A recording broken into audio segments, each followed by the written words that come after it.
Hello students, मैं Anoop sir. आज आप लोग क्लास 10th हिस्ट्री के the rise of nationalism in Europe यानी यूरोप में राष्ट्रवाद के उदय के सेकेंड लेक्चर को देखेंगे। पिछले लेक्चर में आपने देखा है कि यूरोप में फ्रांस की क्रांति के परिणाम स्वरूप राष्ट्रवाद का विचार कैसे आया। आज आप देखेंगे यूरोप में राष्ट्रवाद कैसे विकसित हुआ या कैसे पनपा। तो यूरोप की बात करें तो वह एक अलग अलग राज्य में डिवाइड था, अलग अलग प्रकार की भाषाएं थी, इसलिए वहाँ पर जो है यूरोप में राष्ट्रवाद का विचार विकसित होना थोड़ा कठिन था।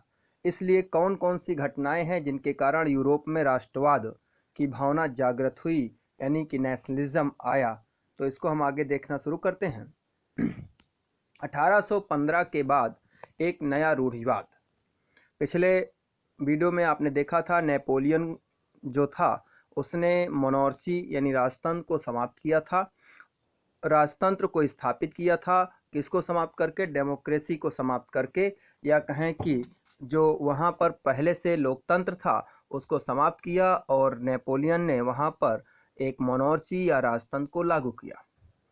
अब आगे देखते हैं 1815 के बाद का रूढ़िवाद, यानी 1815 में कौन सी घटना घटी ये देखना है। तो 1815 में ब्रिटेन, रूस, प्रसा और ऑस्ट्रिया जैसे रूढ़िवादी शक्तियां, देखिए इसके बारे में आगे बताएंगे। रूढ़िवादी शक्तियां मतलब होता है ऐसे लोग, या रूढ़िवादी विचारधारा होती है ऐसे लोग जो परंपरागत विचारधारा पर चलना चाहते हैं, वह किसी प्रकार का परिवर्तन नहीं चाहते हैं, उन्हें हम रूढ़िवादी के नाम से जानते हैं। तो यूरोप की जो कंट्रियां हैं जैसे ब्रिटेन है, रूस है, प्रसा है, ऑस्ट्रिया है, ये ऐसे राष्ट्र हैं जो रूढ़िवादी हैं, जो अभी भी राजतंत्र के समर्थक हैं और वह राजतंत्र को स्थापित करना चाहते हैं। तो ये 1815 में ब्रिटेन, प्रसा, रूस, रसिया, ऑस्ट्रिया जैसे रूढ़िवादी यूरोपीय शक्तियों ने 18 जून 1815 को वाटरलू के युद्ध में नेपोलियन को पराजित किया। आपने इसके पहले 9th क्लास में भी पढ़ा था। वाटरलू का युद्ध 18 जून 1815 को कहाँ हुआ था? वाटरलू नामक स्थान पर हुआ था। तो यहाँ देखें, in 1815 conservative Europe power such as Britain, Russia, Persia, Austria defeated Napoleon in the Battle of Waterloo on 18 June 1850। तो आगे देखते हैं कि हुआ क्या। जो नेपोलियन था, आपको पिछले क्लास पे बताया गया था, नेपोलियन ने लोकतंत्र को समाप्त किया था, राजतंत्र लाया था और 1804 में एक सिविल कोड लाया था जिसे हम लोग नेपोलियन संहिता के नाम से भी जानते हैं। तो उस सिविल कोड में उसने कुछ चेंजिंग किए थे, कुछ परिवर्तन किए थे। जैसे हमने बताया था, प्रिविलेंस जो राइट्स थे, जन्मजात अधिकार थे, उनको समाप्त किया था। तो उसने जो परिवर्तन किया था वह सिविल कोड के तहत, उस परिवर्तन का प्रभाव क्या हुआ कि अब देखते हैं कि रूढ़िवाद क्या होते हैं। पीछे अभी आपको बताया गया कि ब्रिटेन, पर्सिया, ऑस्ट्रिया और रूस जैसे रूढ़िवादी, यानी रूढ़िवादी एक प्रकार के अपरिवर्तनवादी होते हैं। यानी रूढ़िवादी मानते हैं कि समाज में जो स्थापित संस्थाएं हैं वो उसी तरह स्थापित रहें, जैसे राजतंत्र रहे, चर्च रहे, सामाजिक ऊंच नीच यानी कि भेदभाव रहे और संपत्ति बराबर बनी रहे, इनको बनाए रखना चाहते हैं। यानी the conservative believe that the established institution of the state and society, the monarchy, the church, social Heights and property should be maintain, यानी यह लोग इनको उसी तरह मेंटेन रखना चाहते हैं। तो नेपोलियन का इफेक्ट क्या हुआ इन रूढ़िवादियों पर? नेपोलियन का इफेक्ट यह हुआ कि अधिकांश रूढ़िवादी जो थे, लेकिन इसमें अधिकांश रूढ़िवादी क्रांति के पूर्व युग में वापस नहीं लौटना चाहते थे, क्योंकि उन्होंने महसूस किया कि नेपोलियन द्वारा जो आधुनिक राजशाही को स्थापित किया गया वह राजतंत्र को और अधिक मजबूत करने में सक्षम है।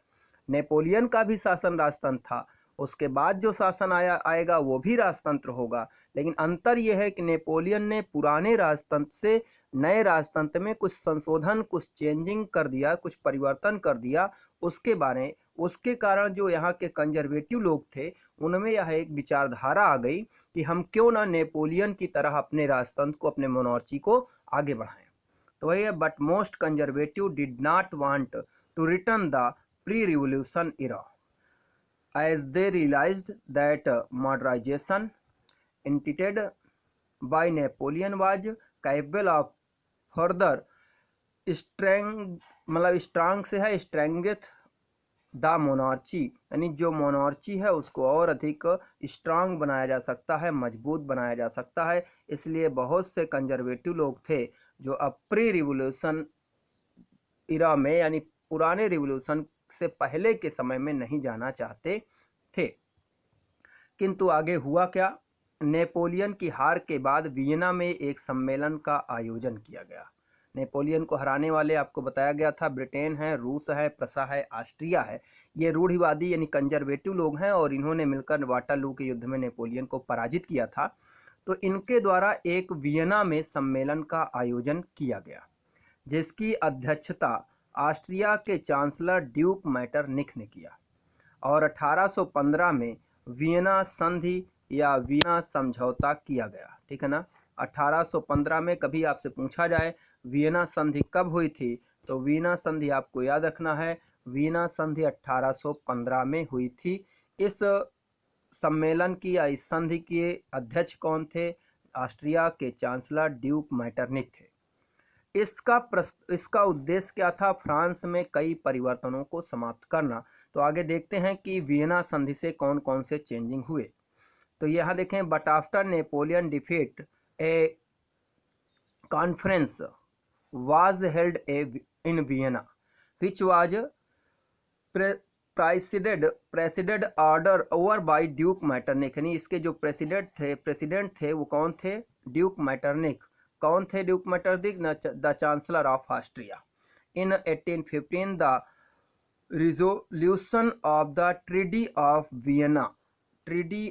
Vienna was passed, the purpose of which a to end many changing to France, यानी बहुत से फ्रांस की चेंजिंगों को समाप्त करना था। क्या क्या किया गया इसमें देखते हैं। पहला नंबर, नेपोलियन को हराकर वहां पर पुनः, यहाँ तक चेंज करिएगा, बुर्बो राजवंश। तो नेपोलियन को हराकर वहां पुनः बुर्बो राजवंश की शक्ति को स्थापित किया गया। आपको याद होना चाहिए कि जब 1789 में फ्रांस की क्रांति हुई थी, फ्रांस का रिवॉल्यूशन हुआ था, तो वहाँ बुर्बो राजवंश का ही शासन था। नेपोलियन ने उनको हटाया था, असेंबली आई थी, असेंबली को नेपोलियन ने हटाया और नेपोलियन ने अपना शासन शुरू किया। तो फिर से क्या किया गया? नेपोलियन को हटाया गया और बुर्बो राजवंश को फिर से स्थापित किया गया। The power of the Bourbon, इसकी स्पेलिंग आगे चेंज कर लेंगे, सही मिलेगी। Bourbon dynasty was restored defeating Napoleon, यानी कि नेपोलियन को हटाकर पुनः बुर्बो डायनेस्टी को लाया गया। सेकंड काम क्या हुआ? नेपोलियन के अधीन क्षेत्रों को फ्रांस ने खो दिया, यानी जो नेपोलियन के समय फ्रांस ने जो भाग विजित किया था, जिन भागों को जीता था, उनको क्या किया गया? फ्रांस ने उनको खो दिया।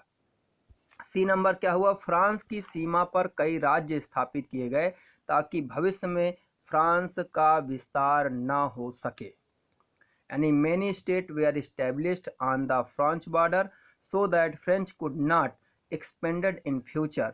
अब यहाँ अगर देखें कि इसकी बात करें कि उसके बॉर्डर पर क्या चेंजिंग हुई, तो हम यहाँ देखते हैं कि फ्रांस अगर कहें तो ये पुर्तगाल था, इस पुर्तगाल के बाद का ये भाग फ्रांस का है।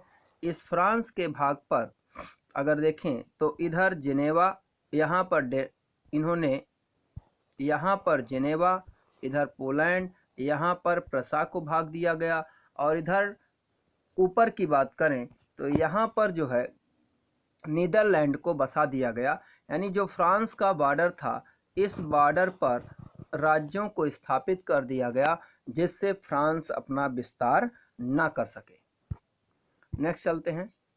रूढ़िवादी शासन ने अपनी सत्ता पुनः स्थापित करने हेतु, यानी जो आपको पीछे बताया गया कि वियना की संधि हुई और बुर्बो राजवंश को स्थापित किया गया, तो बुर्बो राजवंश ने क्या किया कि बुर्बो राजवंश ने पुनः अपनी सत्ता को स्थापित करने हेतु सेंसरशिप के कानून लाए। ये सेंसरशिप क्या होता है? मतलब आप राजा की अनुमति के बिना किसी प्रकार का अखबार, बुक या लेख प्रकाशित नहीं कर सकते हैं। और सेकंड काम क्या किया गया? उदारवादी राष्ट्रवादियों को, जो उदारवादी नेशनलिस्ट थे, उनको भूमिगत कर दिया गया या अंडरग्राउंड कर दिया गया। तो the conservative regime brought law was censorship to restore in the power and underground liberal nationalist, जो लिबरल नेशनलिस्ट थे उनको अंडरग्राउंड कर दिया गया। लेकिन उसके बाद भी यहाँ क्रांति का प्रभाव समाप्त नहीं हुआ। जब उनको अंडरग्राउंड किया गया तो परिणाम क्या हुआ कि उदारवादी क्रांतिकारियों ने अनेक भूमिगत संगठनों की स्थापना की। आगे आपको मैसनी के बारे में पढ़ाएंगे। मैसनी द्वारा 2 संगठन स्थापित किए जाते हैं, वो इसी टाइम पर किए जाते हैं। और अगला है, इन्होंने भूमिगत संगठनों की स्थापना की और क्रांति का नेतृत्व किया। As a result revolutionaries established underground organization and lead the revolution। आगे देखते हैं कि क्रांति का युग। अब वहाँ पर बुर्बो राजवंश को स्थापित कर दिया गया। 1815 से लेकर 1830 ईस्वी तक बुर्बो राजवंश का शासन होगा। 1830 में फिर से जो उदारवादी राष्ट्रवादी हैं, या कहें कि जो लिबरल नेशनलिस्ट हैं, उनके द्वारा फिर से क्रांति प्रारंभ की जाती है। तो ये है क्रांतियों का युग, यानी कि 1830 से 1848, the age of revolutions 1830 to 1848। तो जुलाई 1830 में बुर्बो राजवंश के खिलाफ विद्रोह फिर से प्रारंभ हो गए। ये 1830 में बुर्बो राजवंश के खिलाफ विद्रोह फिर से प्रारंभ हो गए। उदारवादी क्रांतिकारियों ने राजशाही को उखाड़ फेंका और एक संवैधानिक राजतंत्र की स्थापना कर दी। जो ये लिबरल नेशनलिस्ट थे, इन्होंने क्या किया कि वहाँ से राजतंत्र को फिर से उखाड़ फेंका और एक संवैधानिक राजतंत्र, यानी संवैधानिक राजतंत्र का मतलब है डेमोक्रेसी नहीं है, बल्कि राजा के अधीन एक राजतंत्र बनेगा, जिसमें राजा असेंबली के अधीन काम करेगा, यानी असेंबली से जो पारित होगा राजा उसी को एक्सेप्ट करेगा। जिसके तहत लुई फिलिप के नेतृत्व में अब ओरलियन राजवंश की स्थापना की गई। तो आपसे कभी भी पूछा जाए कि 1830 में फ्रांस में कौन सा वंश का शासन आया, तो ओरलियन राजवंश है, लुई फिलिप उसके राजा हैं। ठीक है ना?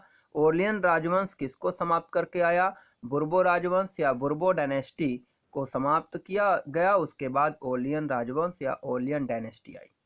तो रिवोल्ट अगेंस्ट द बुर्बो डायनेस्टी, यहाँ से देख लीजिएगा, began against in July 1830, in which liberal revolutionaries overthrew the monarchy and established a constitutional monarchy। ठीक है ना? मोनार्ची को समाप्त किया गया और क्या लाया गया? कॉन्स्टिट्यूशनल मोनार्ची लाया गया। Under which the Orleans dynasty was founded under the leadership of Louis Philippe, यानी लुई फिलिप के नेतृत्व में ओरलियन डायनेस्टी की स्थापना की गई या उसको फाउंड किया गया। अब इस क्रांति का परिणाम क्या हुआ? जब 1830 में फ्रांस में जो उदारवादी क्रांतिकारी हैं, जो लिबरल नेशनलिस्ट हैं, उन्होंने क्रांति किया और बुर्बो राजवंश को समाप्त किया और एक कॉन्स्टिट्यूशनल मोनार्ची की स्थापना कर दी, तो इसका इफेक्ट यूरोप में गया। हम पढ़ क्या रहे हैं? यूरोप में नेशनलिज्म का प्रभाव। तो कैसे यूरोप में हुआ कि जैसे ही फ्रांस में फिर से कॉन्स्टिट्यूशन मोनार्ची यानी संवैधानिक राजतंत्र आया, वैसे ही ब्रसेल्स में विद्रोह शुरू हो गए और उस विद्रोह का परिणाम हुआ कि Brussels United Kingdom of Netherland से अलग हो गया। ठीक है ना? यानी कि भयंकर विद्रोह हुआ। ये है fierce revolution in Brussels has resulted in the United Kingdom of the Netherland difference, यानी कि जो ब्रुसेल्स है वो नीदरलैंड से एक अलग स्वतंत्र राज्य बन गया। सेकंड देखते हैं, यूनान का स्वतंत्रता संग्राम भी 1821 से चल रहा था, लेकिन उसमें बहुत प्रभाव नहीं हो रहा था। लेकिन फ्रांस की क्रांति का इफेक्ट जब पहुंचा तो उसका परिणाम हुआ कि 1832 में यूनान में विद्रोह तेजी से चला और परिणाम हुआ कि कॉन्स्टेंटिनोपल की संधि के तहत फ्रांस एक स्वतंत्र राष्ट्र बन गया। यहाँ ग्रीस लिखा है, कंफ्यूजन नहीं करिएगा, यूनान को ही ग्रीस बोलते हैं। द इंडिपेंडेंट स्ट्रगल फॉर यूनान started in 1821 which in 1832 made Greek an independent nation under the Treaty of Constantinople। तो ये प्रभाव हुआ किसका, जो फ्रांस में 1813 जुलाई 1830 की क्रांति का इफेक्ट यूरोप पर पहुंचा और ब्रुसेल्स और यूनान स्वतंत्र हुए। इस पर ड्यूक मैटरनिक ने क्या कहा। ड्यूक मैटरनिक जानते होंगे, हमने बताया था वियना की संधि के प्रेसिडेंट थे और वो एक प्रकार से कहें तो कंजर्वेटिव हैं, अपरिवर्तनवादी या रूढ़िवादी हैं। तो उन्होंने किया क्या, अब इसके बाद देखते हैं कि जब फ्रांस में क्रांति हुई और उसका इफेक्ट कहाँ पहुंचा, ब्रुसेल्स और यूनान। तो उन्होंने क्या कहा, मैटरनिक ने इस पर कहा कि जब फ्रांस छींकता है तो बाकी यूरोप को सर्दी जुकाम हो जाती है। On this Metternich once remarks when France sends the rest of Europe catches colds। यानी कि जब फ्रांस इस टॉपिक पर कि फ्रांस में क्रांति हुई, वहाँ से बुर्बो वंश को हटाया गया और वहाँ ऑर्लियन राजवंश को लाया गया, तो और उसका परिणाम हुआ कि ब्रुसेल्स स्वतंत्र हुआ, यूनान स्वतंत्र हुआ। तो उस पर मैटरनिक ने कहा कि जब फ्रांस छींकता है तो बाकी यूरोप को सर्दी जुकाम हो जाती है।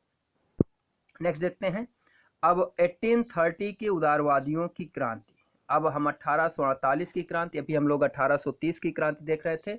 अब 1848 की क्रांति हुई फ्रांस में और उसका इफेक्ट यूरोप में कैसे होगा। हम क्या पढ़ रहे हैं, यूनान में नेशनलिज्म। तो पहला 1830 की जो रिवोल्यूशन था उसका इफेक्ट हुआ, ब्रुसेल्स और यूनान स्वतंत्र हुए। अब 1848 का इफेक्ट देखेंगे, इससे क्या होगा। तो 1848 रिवोल्यूशन ऑफ द लिबरल्स, क्या हुआ इसमें। 1848 का एक ऐसा साल था जिसमें भोजन की कमी, व्यापक बेरोजगारी के कारण पेरिस वासियों द्वारा या पेरिसों द्वारा सड़कों पर उतर आए या सड़क पर आ गए, जिसका परिणाम हुआ कि इस घटना के कारण फरवरी 1848 में लुई फिलिप ने गद्दी छोड़ दी या अपना पद त्यागने के लिए लुई फिलिप मजबूर हो गए। यानी 1848 में भोजन की कमी और बेरोजगारी के कारण पेरिस वासी सड़क पर उतर आए और उनके भयंकर विद्रोह को देखते हुए फरवरी 1848 में लुई फिलिप ने अपनी गद्दी छोड़ दी या लुई फिलिप को गद्दी छोड़ने पर मजबूर किया गया। और हुआ क्या कि इस नेशनल असेंबली गठित की गई और उसने फ्रांस को गणतंत्र घोषित कर दिया। फ्रांस की क्रांति हो रही है।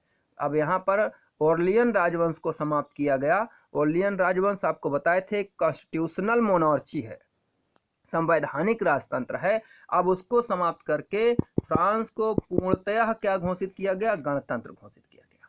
यानी 1848 was a year in which Persians took to the street due to lack of foods and widespread unemployments, the result of which forced the event to be abandoned by Louis Philippe on February 1848 and the National Assembly declared France Republic. यानी परिणाम क्या हुआ कि national assembly ने इसे Republic घोषित कर दिया। अब रिपब्लिक ने किया क्या, नेशनल असेंबली ने फ्रांस में फिर कुछ चेंजिंग किए। पहला चेंजिंग क्या है, 21 वर्ष से आयु के सभी वयस्क पुरुषों को मताधिकार दिया गया। इसके पहले आपको पता होगा फ्रांस में आप पढ़े थे सक्रिय और निष्क्रिय नागरिक, एक्टिव और अनएक्टिव कर दीजिए। तो एक्टिव नागरिक बने थे, वही एक्टिव नागरिक मतदान करते थे। लेकिन अब क्या हुआ, all adults male above 21 year of age we are giving franchise, यानी इन्हें मत देने का अधिकार प्रदान कर दिया गया। दूसरा, ये विद्रोह हुआ था किसके कारण, बेरोजगारी के कारण। काम के अधिकार की गारंटी दी गई, the right to work as guarantee. काम कहाँ देंगे, तो रोजगार प्रदान करने के लिए कारखानों की स्थापना की गई। यानी factories were set up to provide employments. अब इसका इफेक्ट क्या हुआ? जैसे ही उदारवादियों की 1848 की क्रांति होती है तो इसका यूरोप पर फिर प्रभाव पड़ता है। इस क्रांति के परिणाम स्वरूप यूरोप के अन्य हिस्से जहां स्वतंत्र राष्ट्र राज्य अभी तक अस्तित्व में नहीं आया है, ठीक है ना, राष्ट्र राज्य मतलब आधुनिक राज्य यानी गणराज्य, तो जहां जहां अभी गणराज्य नहीं आए हैं उनकी बात कह रहे हैं। तो यूरोप के अन्य हिस्से जहां स्वतंत्र राष्ट्र राज्य अभी तक अस्तित्व में नहीं आए थे, जैसे एग्जाम्पल में है Germany, Italy, Austro Hungarian, Austria Hungary, इसे ऑस्ट्रो हैंगरियन बोलते हैं, ऑस्ट्रिया ही है, साम्राज्य के उदारवादी मध्यम वर्ग के लोग संविधान की मांग तो पहले से कर रहे थे, लेकिन जैसे ही 1848 की क्रांति हुई और 1848 की क्रांति का इफेक्ट हुआ कि ये उदारवादी जो लोग हैं ये संविधान के साथ साथ राष्ट्रीय एकीकरण की मांग को जोड़ दिया, राष्ट्रीय एकीकरण की मांग को इसी मांग के साथ जोड़ दिया और यह राष्ट्र राज्य की मांग को आगे बढ़ाया, यानी अब यह राष्ट्र राज्य की मांग करना प्रारंभ कर दिए। As a result of this revolutions in other parts of Europe were independent nation state had not yet come to existence, such as Germany, Italy, the liberal middle class pupils of the Austro-Hungarian Empire liked the demand of constitution to national unification, demand for national state carried forward, यानी इन्होंने उसके साथ जो है national state की मांग को प्रारंभ किया। और इसका इफेक्ट क्या होगा कि अब इटली और जर्मनी में एकीकरण होगा।